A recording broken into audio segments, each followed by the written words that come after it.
श्री सद्गुरू बाळूमामा मंदिराची दीप अमावस्या यात्रा झाल्यानंतर स्वच्छता मोहीम राबवण्यात आली. सर्जेराव भाट, मुरगुड प्रतिनिधी.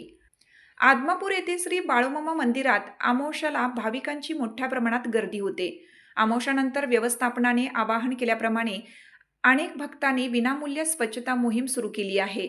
बाळूमामांचे भक्त आणि मंदिरातील सेवेकरी यांनी विनामोबदला मंदिर व परिसराची स्वच्छता केली. देवस्थानचे कार्याध्यक्ष श्री लक्ष्मण होडगे म्हणाले की श्रींच्यावर एवढी अपार श्रद्धा याच क्षेत्रात पाहायला मिळाली.